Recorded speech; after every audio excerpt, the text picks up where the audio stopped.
Hello students, good morning. ચાલો આજે આપણે વિડીયો 2માં ફરીથી ચેપ્ટર 4 ભાગ અને પૂર્ણ વિશે ફરીથી જોઈએ. ચાલો તો હવે આપણે પાર્ટ 2માં આ વિડીયોમાં રામુનું શાકભાજીનું ખેતર વિશે જોઈએ. પાર્ટ 1માં જે વિડીયો હતો એ તમે જોયો હશે. એના પછીનું આગળનું છે એ આપણે આ વિડીયોમાં જોઈએ. તો તમને ઉપર આપેલું છે કે રામુનું શાકભાજીનું ખેતર. રામુના શાકભાજીના ખેતરના 9 સરખા ભાગ કરેલા છે. તો તેના ખેતરમાં કઈ કઈ શાકભાજીઓ ઉગાડે છે એ આપણે જોવાનું છે. નીચે તમને ચિત્ર આપેલું છે કે આ ખેતર છે આખું. ખેતરના કેટલા ભાગ કરેલા છે? તો આખું એક ખેતર છે, ખેતરના 9 ભાગ કરેલા છે. 1 2 3 4 5 6 7 8 અને 9 છે. આખું ખેતર છે અને 9 ભાગ કરેલા છે. તો આપણે ખેતરમાં કયો પાક વાવેલો છે એ આપણે નીચેના પ્રશ્નોના જવાબ આપવાના છે.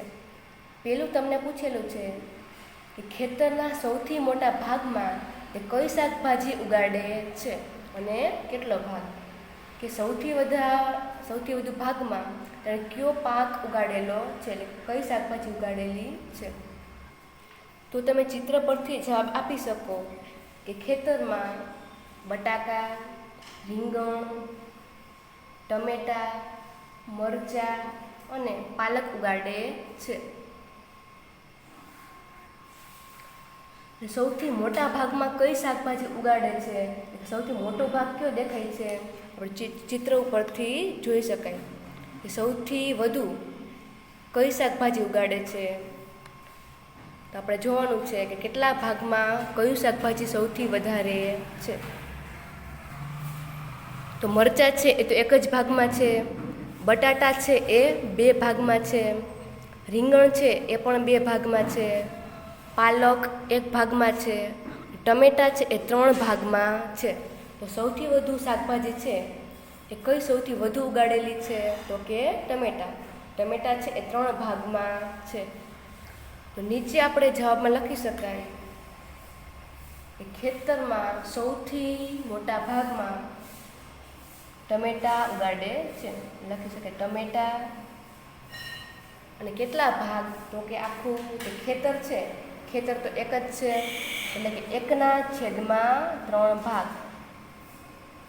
ખેતર એક છે એટલે 1 અને 3 ભાગ ટમેટાના છે એટલે 1/3.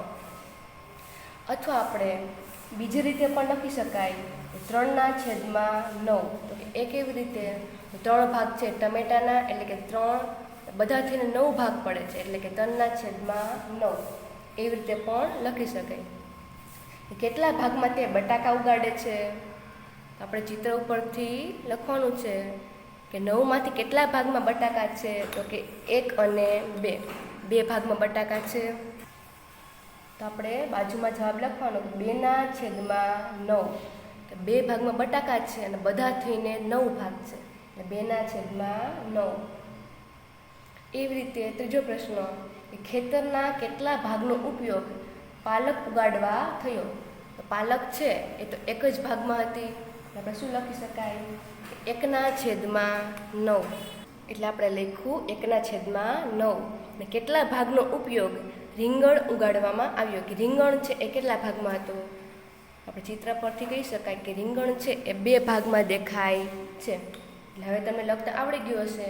બધા થઈને 9 ભાગ છે. રીંગણ 2 ભાગમાં છે એટલે આપણે એમાં લખી શકાય 2/9. તમને ચોથો પ્રશ્ન આપેલો છે કે આ ચિત્ર જોઈને તમે કેટલાક પ્રશ્નો લખો.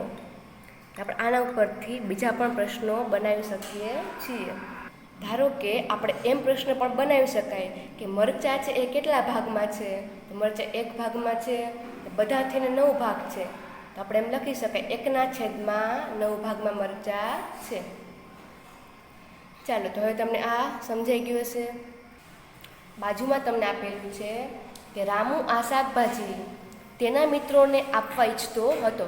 જેટલું શાકભાજી એ વાવે છે તે કોને આપવું છે? કે એના મિત્રને આપવું છે.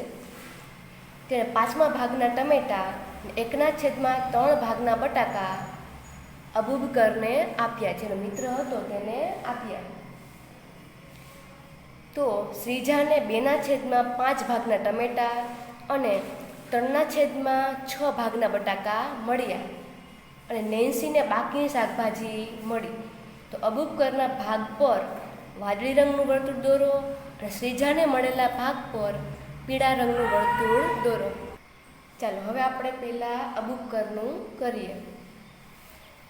ટમેટા ગણીએ તો બધા થઈને 20 ટમાટા છે, બધા થઈને 18 છે એ બટાકા છે. તો 20 ટમેટા છે એટલે પહેલાં કરશું 20 ગુણ્યા 5મા ભાગના ટમેટા એને આપવાના હતા એટલે 20 ગુણ્યા 1/5, 5 4 20 થાય, 4 એકા 4 એટલે કે 4 ભાગ જેટલા એને ટમેટા મળશે. બધા થઈને 18 બટાકા છે. 18 ગુણ્યા 1/3 ભાગના એને બટાકા આપવાના છે.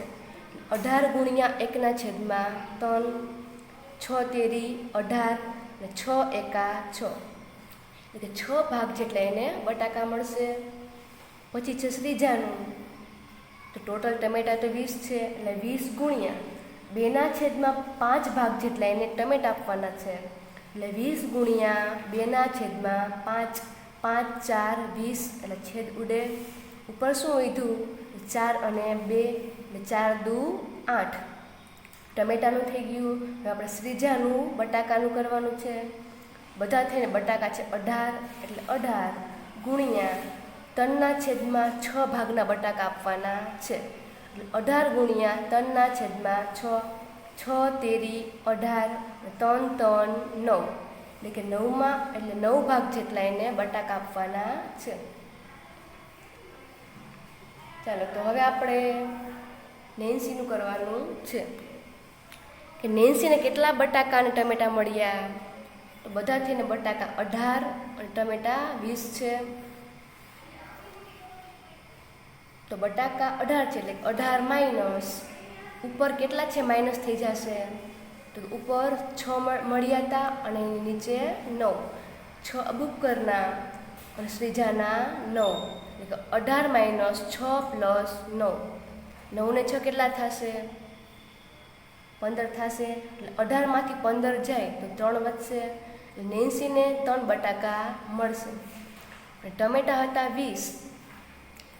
અબૂબકરને 4 ટમેટા મળ્યા, શ્રીજાને 8 મળ્યા એટલે કે 8 પ્લસ 4 12 થશે. તો 20માંથી 12 જાય તો કેટલા વધશે? 8 એટલે નેન્સીને 8 ટમેટા મળશે. ચાલો હવે તમને કાર્ડનો કોયડો આપેલો છે. તમને A, B, C અને D કરીને 4 કાર્ડ આપેલા છે.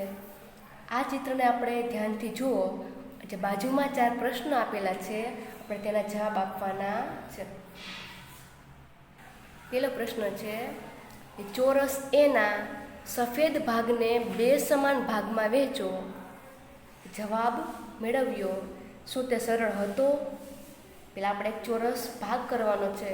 ચોરસ દોર્યું પહેલાં, પછી એના સરખા એટલે કે સમાન 2 ભાગમાં આપણે વહેંચવાનું છે.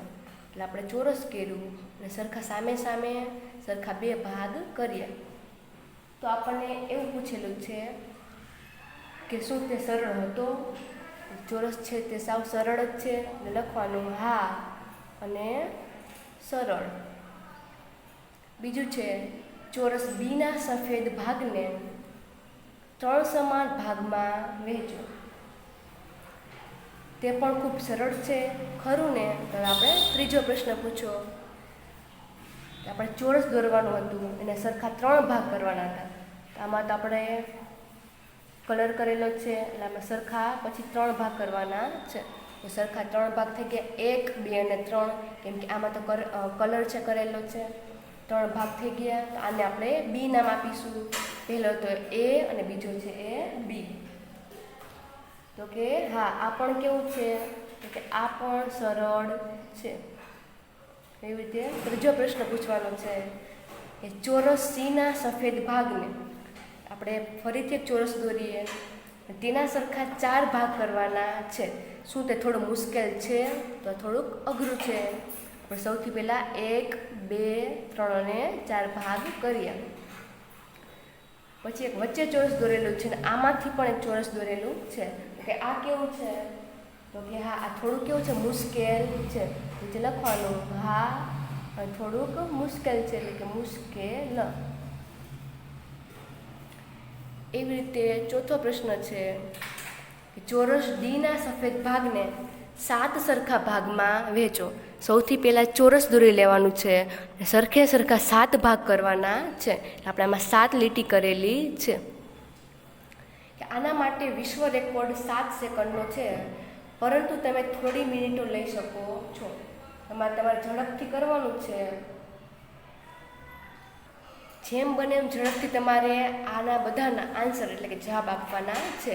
આપણે ઝડપથી એક જ ચોરસમાં 7 લીટી છે એ કરી લીધી. ચાલો, પછી તમને નીચે આપેલું છે કે અનુમાન કરો અને તપાસો. કે એ છે દરેક આકારના કેટલા ભાગમાં રંગ પૂરેલો છે. પહેલા જવાબનું અનુમાન કરો, પછી જવાબ ચકાસો. પહેલાં આપણે જોવાનું છે કે આકાર આપેલો છે, જે કાચબાનો આકાર છે, કેટલા ભાગમાં રંગ પૂરેલો છે. સૌથી પહેલાં આપણે ભાગ ગણીશું કે કેટલા ભાગ થાય છે. તો 1, 2, 3, 4, 5, 6, 7 અને 8. 8 ભાગ થાય છે. કેટલા ભાગમાં રંગ પૂરેલો છે? તો એકમાં જ રંગ પૂરેલો છે, જે વાદળી દેખાય છે. આપણે લખી શકાય કે 1/8. એવી રીતે આપણે બાજુમાં કરવાનું છે. આમાં કેટલા ભાગ દેખાય છે? આપણે ગણીએ તો સરખું જોઈએ તો એક ભાગમાં રંગ દેખાય છે, પણ ભાગ કેટલા થશે?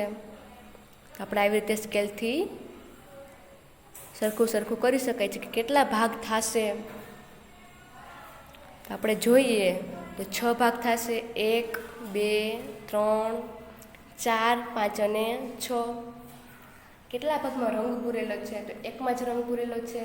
આપણે લખી શકાય કે 1/6. એવી રીતે પાછળ આપેલું છે. જ્યારે તમે ચોરસ ને લંબચોરસ આવી રીતે આપેલા હોય, સ્કેલની મદદથી જોડીને આપણે સરખું જોઈ લેવાનું છે કે કેટલા ભાગ થશે. આપણે આવી રીતે ભાગ પાડી લેવાના છે.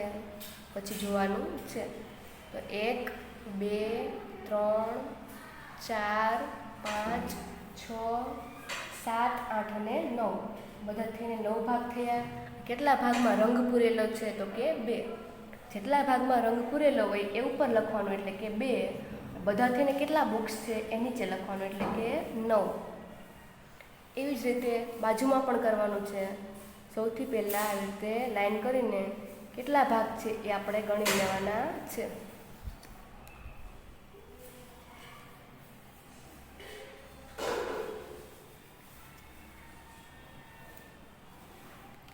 પછી આપણે ગણવાના કેટલા બોક્સ થાય છે. તો કે 1, 2, 3 અને 4. એ 4 બોક્સમાં રંગ કરેલા છે, એટલે કે ઉપર લખીશું 4. બધા થઈને બોક્સ ગણશું એટલે બધા થઈને 15 બોક્સ છે, એટલે કે 4/15. એવી જ રીતે તમને નીચે પણ આપેલું છે. જેવી રીતે આપણે ઉપર ભાગ કરીએ સ્કેલની મદદથી, એવી રીતે તમે આમાં પણ સરખા ભાગ કરીને તમે જાતે પણ કરી શકો છો.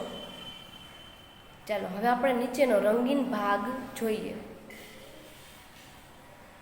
ચાલો, આપણે હવે આમાં પેલું જોઈએ કે આ વર્તુળના 2 સરખા ભાગ કરેલા છે. તો 2 ભાગ છે. પહેલો ભાગ વાદળી અને બીજો ભાગ ગુલાબી. તો તેમાંથી ખાલી જગ્યા સરખા ભાગ પૈકીનો એક ભાગ વાદળી રંગનો છે. કેટલા સરખા ભાગ છે? તો કે 2 ભાગ છે, એટલે આપણે લખીશું 2. એટલે કે એના પૈકીનો એક ભાગ વાદળી રંગનો છે. 2 ભાગ છે એટલે લેખા 2. વચ્ચે આવી રીતે લાઈન કરીએ તો 2 ભાગ થઈ ગયા. ચાલો, હવે બીજું છે કે આ વર્તુળના ખાલી જગ્યા સરખા ભાગ કરેલા છે. કેટલા ભાગ કરેલા છે? 1, 2, 3 અને 4. ઉપર લખવાનું 4. 4 ભાગ કરેલા છે. તેમાંથી ખાલી જગ્યા સરખા ભાગ પૈકીના ખાલી જગ્યા ભાગ વાદળી રંગના છે. આમાં પણ બધા સરખા 4 ભાગ છે અને વાદળી રંગના કેટલા ભાગ છે તો કે 2, તો એ લખવાનું 2. એવી રીતે ત્રીજું કે અહીં વર્તુળને કેટલા ભાગ કરેલા છે તો કે 6 ભાગ કરેલા છે, એટલે કે વર્તુળના 6 ભાગ, અને તેમાંથી બધા થઈને 6 ભાગ છે. પછી આપણે એમ લખી શકાય કે તેમાંથી 6 સરખા ભાગ કરેલા છે. 6 સરખા ભાગમાંથી 3 ભાગ છે એ કેવા છે તો કે 3 ભાગ એ વાદળી રંગના છે. 1, 2 અને 3 ભાગ છે વાદળી રંગના, અને 3 ભાગ છે એ ગુલાબી રંગના છે. એવી રીતે આપણે નીચે લખી શકાય. એવી જ રીતે બાજુમાં છે કે અહીં વર્તુળના કેટલા ભાગ કરેલા છે, અહીં વર્તુળના 8 સરખા ભાગ કરેલા છે. અને તો કે 8 આ જે ભાગ કરેલા છે 8 સરખા ભાગના 4 ભાગ છે એ કેવા છે તો કે વાદળી રંગના છે, એટલે કે વાદળી રંગ, અને 4 ભાગ છે એ ગુલાબી રંગના છે. પછી તમને નીચે આપેલું છે કે તેથી આપણે કહી શકીએ કે પેલું હતું તો કે 1/2, બીજામાં શું જવાબ મળ્યો તો કે 4 મળ્યા, એટલે લખવાના 4. ત્રીજામાં શું જવાબ મળ્યો તો કે 3 ભાગ પડ્યા, એટલે ઉપર લખીશું 3. અને ચોથામાં શું જવાબ મળ્યો તો કે 4, એટલે આપણે આવી રીતે લખી શકાય. ચાલો, તમને હવે બાજુમાં આપેલું છે કે હલવાના ભાગ, કે રમેશે તેના બાળકો અમુ અને અનુ માટે હલવાનો એક ટુકડો ખરીદ્યો.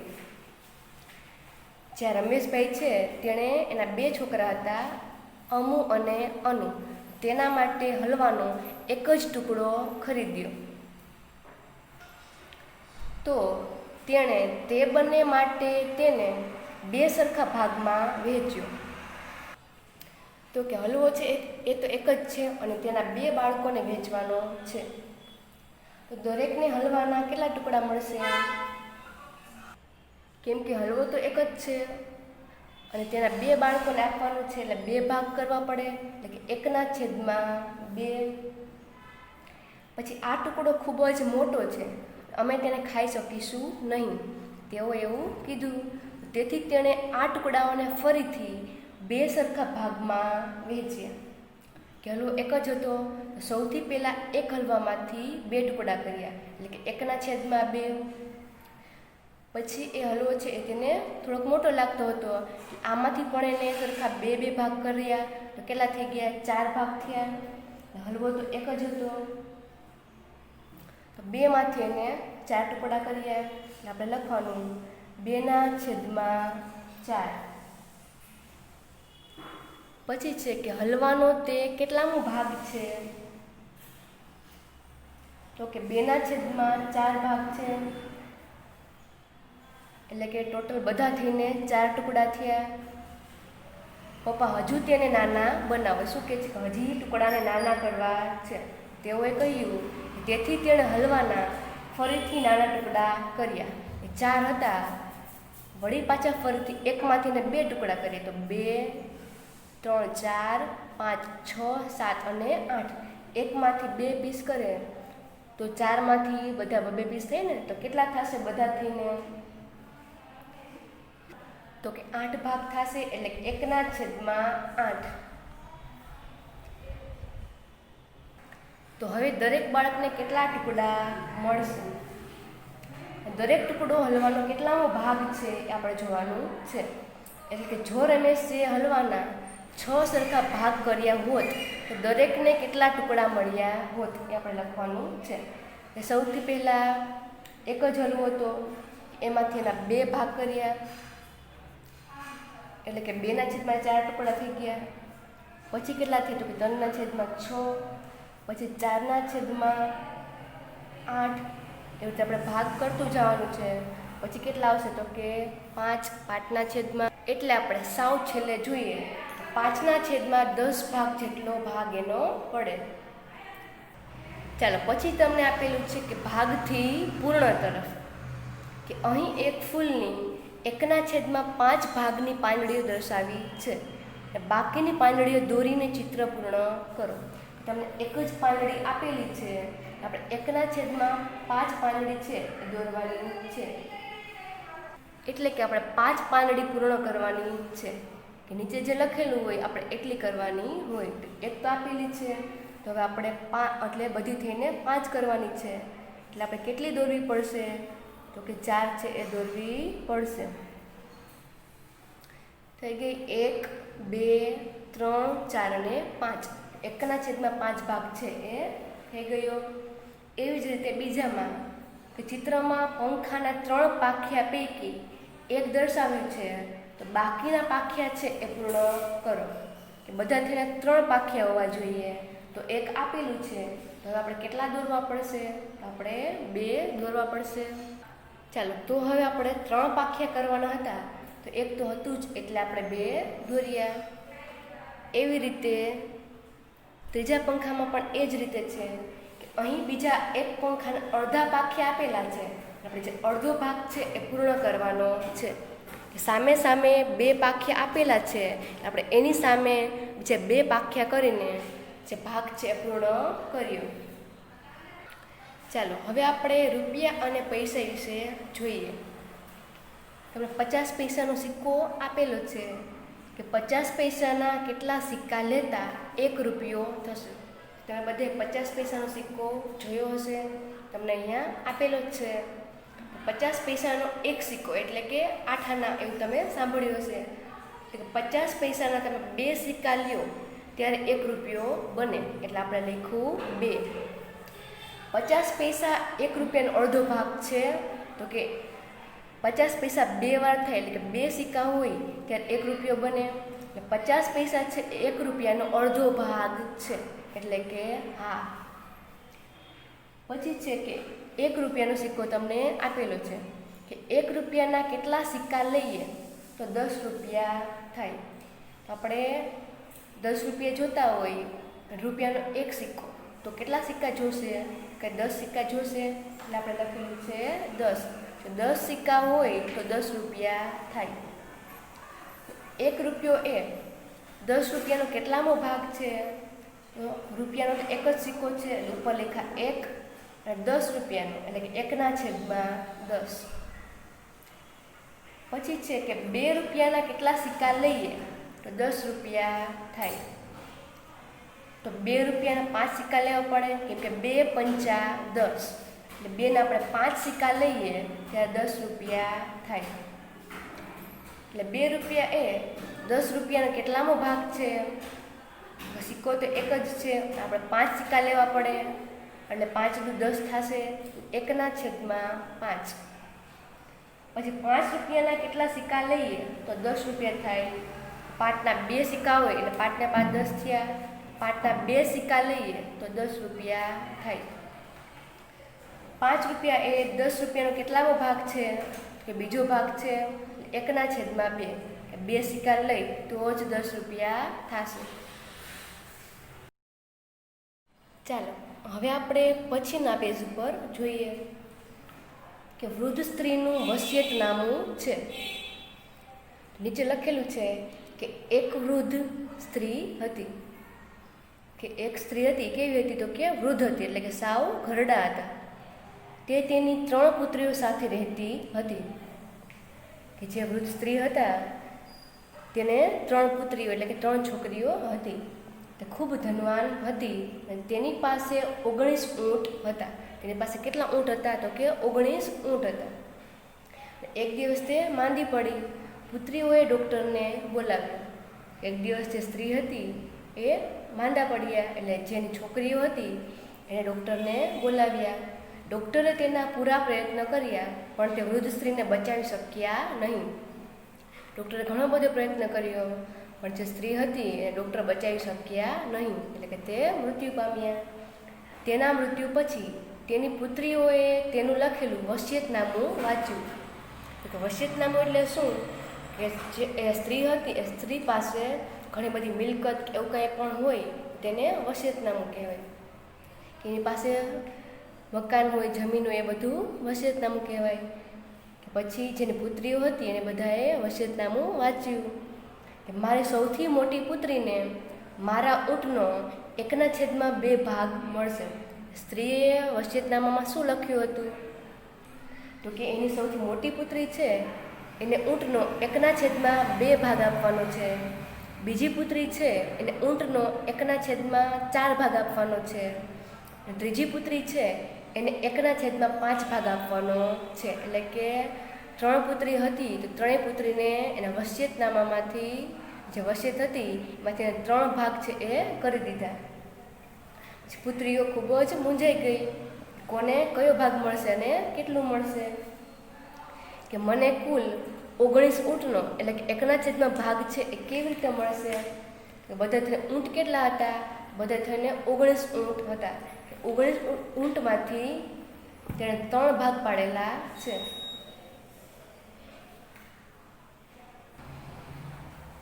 તો મોટી પુત્રીએ પૂછ્યું કે 19ના અડધા તો 9.5 થાય, કેમ કે 9 તો 18 થાય, પણ 19 એટલે કે 9.5 ભાગ થયા. તો પણ આપણે ઊંટને કાપી ન શકીએ. ઊંટ તો બધાને એક ઊંટ એટલે કે ઊંટ તો આખું જ આપવાનું હોય, ઊંટને કાંઈ કાપવાનું તો ન જ હોય. અને બીજી પુત્રીએ કહ્યું કે બીજી પુત્રી છે તેણે શું કીધું? તો કે તે સાચું છે, પણ હવે આપણે શું કરીશું કે ઊંટને કાપી શકાતું નથી, તો હવે આપણે શું કરવું જોઈએ? ત્રીજી પુત્રીએ પૂછ્યું કે એટલામાં તેમણે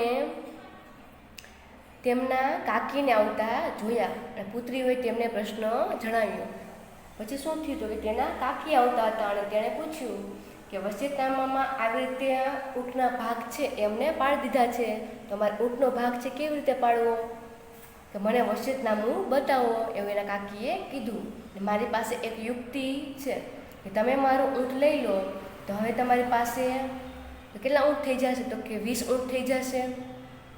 હવે તમારી માતા જે રીતે વસિયતનામું લખ્યું છે તે મુજબ ઊંટને વેચી શકશો, એવું કાકી એને કીધું. કે તારે અડધા ઊંટ જોઈએ છે? તો કે ખરું ને, તો 10 ઊંટ લઈ લે. તેણે મોટી પુત્રીને એવું કીધું. તારે અડધા ઊંટ લેવાના છે તો 10 તું લઈ લે. બધા થઈને 20 ઊંટ છે અને મોટી પુત્રીને અડધા ઊંટ લેવાના છે, તો 20ના અડધા 10 થયા. એટલે કે મોટી પુત્રીને 10 ઊંટ આપવામાં આવશે, તું તારો ભાગ લઈ લે.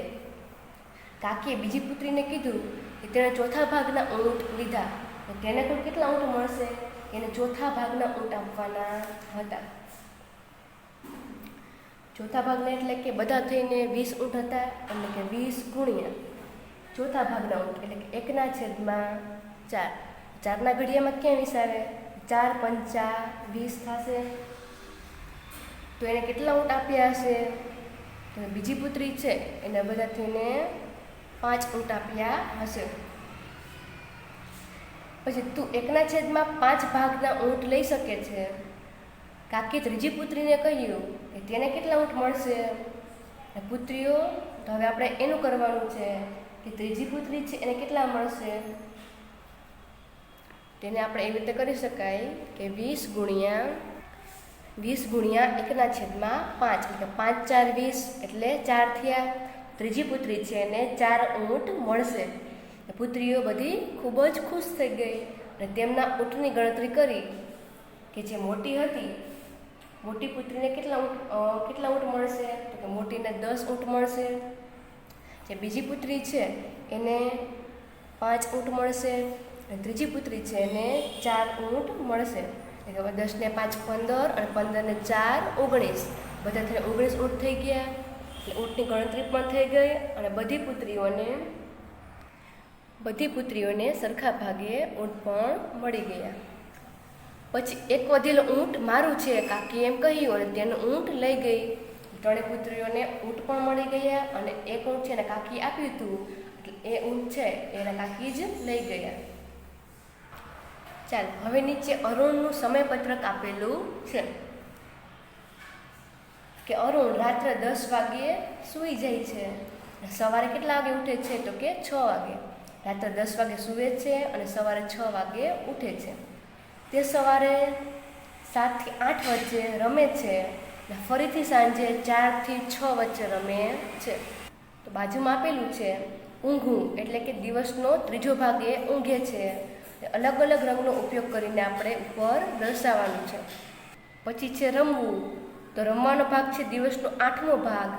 ભણવાનો કેટલામો ભાગ છે? તો 1/4 ભાગ.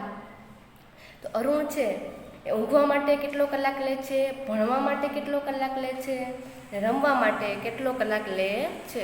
તો કે દિવસના 24 કલાક હોય છે. 24 કલાકમાંથી આપણે ગણવાનું છે.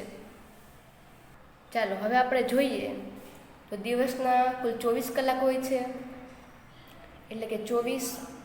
ઊંઘવા માટે કીધું હતું ત્રીજો ભાગ, એટલે કે 24/3 એટલે 8 તેરી 24 થશે. એટલે તે કેટલી કલાક ઊંઘે છે? તો કે તે 8 કલાક ઊંઘે છે.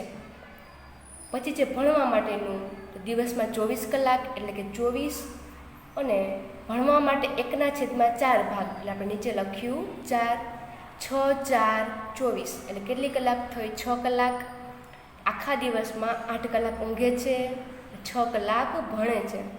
પછી છે રમવા માટેનું, દિવસની 24 કલાક, રમવાનું છે 8મો ભાગ, એટલે 24/8, 8 તેરી 24, રમવા માટે તે 3 કલાક કાઢે છે. નીચે તમને આપેલું છે કે બીજી પ્રવૃત્તિઓ માટે તે દિવસના કેટલા કલાકનો ઉપયોગ કરે છે,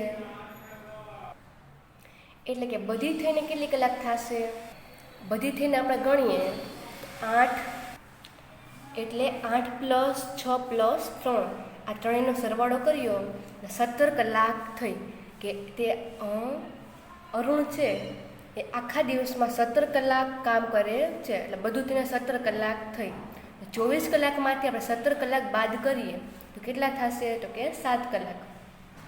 7 કલાક છે એ આખા દિવસમાં બીજી પ્રવૃત્તિઓ માટે કાઢે છે. ચાલો પાછળ તમને શાળાનું સામાયિક આપેલું છે કે એક શાળાએ વર્ષના દર ત્રીજા મહિને એક સામાયિક બહાર પાડવાનું નક્કી કર્યું. સામાયિક એટલે કે કોઈ પણ બુક છે, એટલે કે કોઈ પણ બુક જેવું. એક વર્ષમાં તેમની પાસે કેટલા સામાયિક હશે? જો તેઓ દરેક ત્રીજા મહિનામાં અંતે છાપવાનું ઈચ્છે તો કયા મહિનામાં છાપવા માટે તે હશે? તે મહિનાના અંકો આપણે નિશાની દ્વારા દર્શાવવાના છે. ચાલો તો હવે આપણે કરીએ કે મહિનાના, એટલે કે એક વર્ષમાં 12 મહિના હોય છે. એક વર્ષમાં 12 મહિના. ચાલો તો આપણને 12 મહિનાનું કીધું હતું, એટલે આપણે ઉપર લખ્યા 12, ત્રીજા મહિને એટલે કે 12/3, 4 તેરી 12 થશે, એટલે કે કેટલી સામાયિક મળશે? તો કે 4 સામાયિક મળશે. આપણે ત્રીજા મહિનાના અંતે જો છાપવાનું હોય દર 3 મહિને, એટલે કે 3, 3 ને 3 6, 6 ને 3 9 અને 9 ને 3 12, એટલે આપણે એ પ્રમાણે 3 મહિને રાઉન્ડ કરેલા છે. ચાલો હવે તમને એ સમજાઈ ગયું. હવે આપણે ઊંઘ માટે સરસ વાત કરીએ. ઊંઘ માટેની સરસ વાત તમને આપેલી છે કે તમે કુંભકર્ણનું નામ સાંભળ્યું છે, તો બધાએ કુંભકર્ણનું નામ તો સાંભળ્યું જ હશે કે તે કોણ હતો? તો કે તે રાવણનો ભાઈ હતો. તે અડધું વર્ષ ઊંઘવા માટે જાણીતો છે. કે તમને બધાને ખ્યાલ જ હશે કે કુંભકર્ણ છે તે આખા વર્ષમાંથી અડધું વર્ષ એ 6 મહિના સુધી તો સૂતો જ રહે છે. મોટા ભાગના લોકો દિવસના 8 કલાક સૂવે છે. આપણે જોઈએ તો આપણે આખા દિવસમાંથી 24 કલાકમાંથી આપણે 8 કલાક સૂવીએ છીએ, એટલે કે આપણે સૂવીએ છીએ. એટલે કે આપણે 24 કલાકમાંથી આપણે 8 કલાક સૂઈએ છીએ. 24 કલાક બરાબર 1 દિવસ, કે 24 કલાક થાય ત્યારે 1 દિવસ થાય છે, એટલે કે એક દિવસનો 24 કલાક હોય છે. તો તે દિવસનો કેટલામો ભાગ છે? આપણે 8 કલાક સૂઈએ છીએ, એટલે કે 8/24, 3/28 થાય, એટલે કે 1/3, 1/3 દિવસ ભાગ થાય છે. તેથી તેઓ એક વર્ષનો કેટલામો ભાગ ઊંઘે છે? તો કે આપણે અહીંયા લીપ વર્ષ લીધેલું છે. લીપ વર્ષ એટલે કે 365 દિવસ નહીં, એક દિવસ વધી જાય, એટલે કે 366 દિવસ. 366/3 આપણને ઉપર 3 જવાબ મળ્યો, એટલે આપણે નીચે લખ્યા 3. 122 તેરી 366, એટલે કે 122 દિવસ છે એ ઊંઘે છે. એક 60 વર્ષની વ્યક્તિ ચોક્કસ ખાલી જગ્યા વર્ષ ઊંઘ્યો હોવો જોઈએ. તો કે 60 વર્ષની વ્યક્તિ, એટલે ઉપર લખીએ 60, જવાબ મેળવો નીચે 3 હતા, નીચે લખ્યા 3, 20 તેરી 60, એટલે 60 વર્ષની વ્યક્તિ છે એ ચોક્કસ 20 વર્ષ જેટલો ઊંઘ્યો હોવો જોઈએ. ચાલો હવે તમને બાજુમાં આપેલું છે વસ્તુ છે અને ભાવ રૂપિયામાં આપેલા છે. ટમેટા, બટાકા, ડુંગળી, ગાજર અને દૂધી બધાના ભાવ આપેલા છે. ટમેટાના 12 રૂપિયા, બટાકાના કિલોના 10 રૂપિયા, ડુંગળીના 16 રૂપિયા, ગાજરના 18 રૂપિયા અને દૂધીના 8 રૂપિયા. ચિત્રમાં આપેલું છે એ પ્રમાણે આપણે તેના ઉપરથી જવાબ લખવાના છે કે કીર્તિની ખરીદીની યાદી. ઉપર જે છોકરી આપેલી છે કીર્તિ નામની, એ ખરીદી કરે છે. પીળા રંગની ભાવની યાદી જુઓ. નીચે એ કરીને આપેલું છે કે 2 કિલો ટમેટાનો ભાવ કેટલો થશે. આપણને ઉપર બોક્સમાં આપેલું હતું કે 1 કિલો ટમેટાના 12 રૂપિયા થાય, તો 2 કિલો ટમેટાના કેટલા રૂપિયા થશે. એટલે ગુણાકાર કરવો પડશે. 1 કિલોના 12 રૂપિયા હોય, 2 કિલોના કેટલા, એટલે કે 12 ગુણ્યા 2, તો 12 કેટલા થશે, 24 થશે. એટલે કે 2 કિલો ટમેટાના 24 રૂપિયા થશે. એવી રીતે આપણે બધામાં ગુણાકાર કરવાનો છે. પછી છે 1/2 કિલો, એટલે કે અડધો કિલો ટમેટાનો ભાવ કેટલો થશે. 1 કિલો ટમેટાના 12 રૂપિયા હતા, તો અડધો કિલોના કેટલા થશે, આપણે કરવું પડે 1/2 ગુણ્યા 12 બરાબર કેટલા, તો 2ના ઘડિયામાં ક્યાં 12 આવે, તો 2/12 થશે. એટલે કે જો 1 કિલો ટમેટાના 12 રૂપિયા હોય તો અડધા કિલોના 6 થશે, 6 દુ 12, એટલે કે અડધા કિલો ટમેટાના 6 રૂપિયા થશે.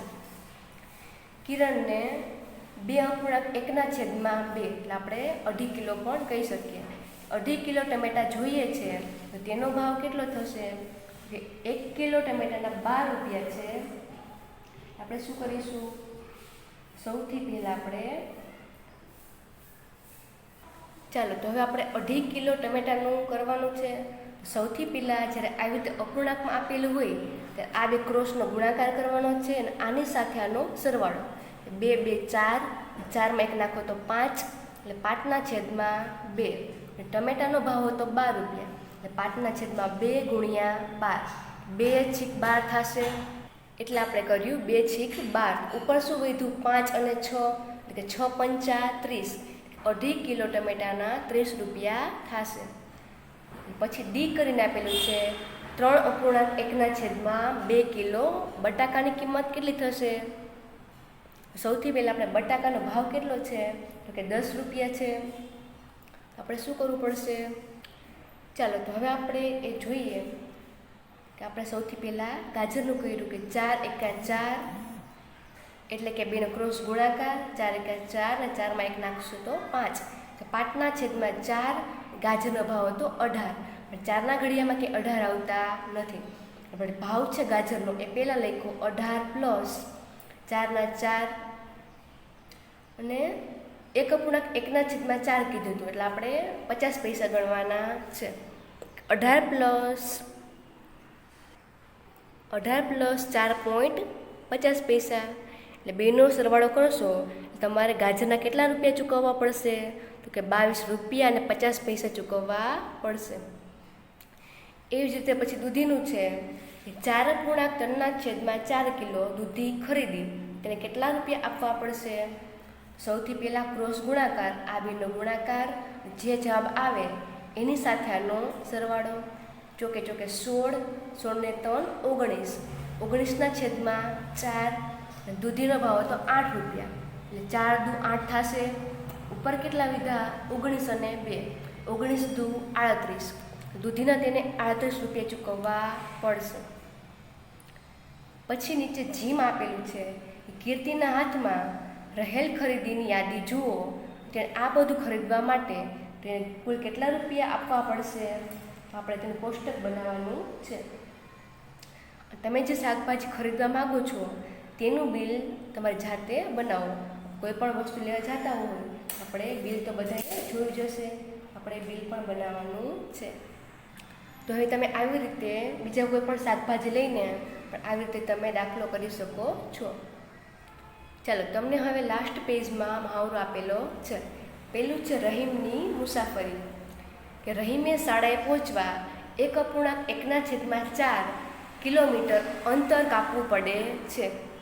તો તેણે શાળા જવા અને ત્યાંથી ઘેર પાછા આવવા માટે કુલ કેટલું અંતર કાપવું પડશે? એટલે કે સૌથી પહેલાં આપણે 1.1/4 હતા, લખશું 1.1/4. પછી તેને શાળાએ જવા અને ઘેર આવવા માટે, તો કે જવા માટે 1 અને આવવા માટે પણ 1, એટલે 1 ને 1 2 થયા, એટલે ગુણ્યા 2. પછી બાજુમાં બરાબર કરીને આપણે લખ્યા 1/1, વચ્ચે પ્લસ મૂકવાની છે નિશાની, એટલે 1+1/4 ગુણ્યા 2. વચ્ચે આપણે ખાલી પ્લસની નિશાની જ મૂકેલી છે. બાજુમાં બરાબર કરીને 1 ને 1 2 થશે, એટલે આપણે લખ્યા. સૌથી પહેલાં આ 2 છે એ આગળ લઈ લઈએ તો પણ ચાલે. 1 ને 1 2, એટલે 2 અને નીચે 4 ના 4. તો છેદ ઉઠશે, 2 2 4 થશે, એટલે કે 2 2 4. એટલે 2 પ્લસ ઉપર કાંઈ નથી વધ્યું, એટલે 1/2. પ્લસની નિશાની કાઢી નાખવાની, એટલે 2/1/2 અંતર કાપવું પડે. હવે તમને નીચે સિક્કાનું આપેલું છે કે કયા સિક્કા? કે લતાએ ₹7.50 એક પેન્સિલ અને એક પેન ખરીદી. કે 7.50 પેન્સિલ અને પેન બંને ખરીદી. તેણે કુલ ₹10 આપ્યા. દુકાનદારે 50 પૈસા અને ₹1 કેટલા સિક્કા પાછા આપ્યા હશે, કેટલા સિક્કા પાછા મળ્યા હશે આપણે જોવાનું છે. તો તેણે ₹10 આપ્યા, એટલે 10 માઇનસ વસ્તુ કેટલાની લીધી? તો કે 7.50ની. 10 - 7.50 એટલે કે ₹7.5. કેટલા પાછા આવશે? તો કે ₹2.50 પાછા આવશે. 50 પૈસાનો એક સિક્કો, એટલે કે ₹1 2 સિક્કા થયા. 50 પૈસાના 3 સિક્કા, એટલે કે 1નો 1 સિક્કો થયો, એટલે એને ₹2.5, એટલે કે ₹2.50 પાછા આપ્યા હશે. ચાલો, હવે નીચે છે રેલવે સ્ટેશનમાં. કે મહેરબાની કરી ધ્યાન આપો કે મેંગલોરથી થિરુવનંતપુરમ જવાવાળી મેંગલોર એક્સપ્રેસ અડધો કલાક મોડી આવશે. મેં ઘણીવાર રેલવે સ્ટેશને જતા હોય તેવું માઇકમાં બોલતા હોય છે કે આ ટ્રેન છે આટલી મોડી આવશે. આમાં એવું લખેલું છે કે અરે આજે રેલગાડી મોડી આવી રહી છે, નિયત સમય 6:45 વાગ્યાનો છે. ટ્રેન છે આમ કેટલા વાગે આવવાની હતી? તો કે 7:30 વાગ્યે. તો આપણે એના પરથી પ્રશ્ન આપેલો છે કે આજે રેલગાડીનો આવવાનો અંદાજિત સમય કયો હશે? તો કે 6:45 વાગ્યે એનો નિયત સમય છે. એટલે તમને એમાં પહેલો પ્રશ્ન પૂછેલો છે કે આજે રેલગાડીનો આવવાનો અંદાજિત સમય કેટલો હશે? તો કે 6:45 વાગ્યાનો નિયત સમય છે, એટલે કે 6:45. અને જે ટ્રેન છે અડધી કલાક, એટલે કે 30 મિનિટ મોડી આવવાની છે, એટલે કે 6:45 + 30 મિનિટ. તમે બંનેનો સરવાળો કરશો, જવાબ મળશે 7:15 કલાક. એટલે ટ્રેન છે તેનો અંદાજિત સમય 7:15 કલાકનો છે. 7:15 કલાકે ટ્રેન આવી જશે. એવી રીતે બીજો પ્રશ્ન પૂછેલો છે કે નાઝિયા આ સ્ટેશનથી 2.1/2, એટલે કે અડધી કલાક પછી બીજા સ્ટેશન પર ઉતરશે. તે કેટલા વાગ્યે ઉતરશે? તો કે ટાઈમ હતો 7:15નો, આપણને ઉપર જવાબ મળી ગયો 7:15. અને તે અડધી કલાક પછી ત્યાં ઉતરશે, એટલે કે 7:15 + 2:30, બેનો સરવાળો કરવાનો, એટલે કે 9:45 કલાકે તે સ્ટેશને ઉતરશે. એવી રીતે તમને સીમ આપેલું છે કે સાજીને આ રેલગાડીથી એર્નાકુલમ પહોંચાડવા માટે 5 કલાક લાગે છે, એટલે કેટલા વાગ્યે એર્નાકુલમ પહોંચશે? તો કે 7:15 કલાક છે એ અંદાજિત સમય હતો, અને 5 કલાકે ત્યાં પહોંચશે, એટલે કે 7:15 + 5 કલાક બંનેનો સરવાળો કરીએ તો થશે 12 ને 15, એટલે કે 12:15 ત્યાં એર્નાકુલમ પહોંચી જશે. તો આપણે ચેપ્ટર 4 ભાગ અને પૂર્ણ તેનો વિડીયો 2 છે એ તમને સમજાઈ ગયો હશે.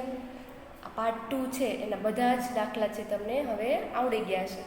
તો આવા વિડીયો જોતા રહો, શીખતા રહો અને સમજતા રહો. થેન્ક યુ વિદ્યાર્થી મિત્રો.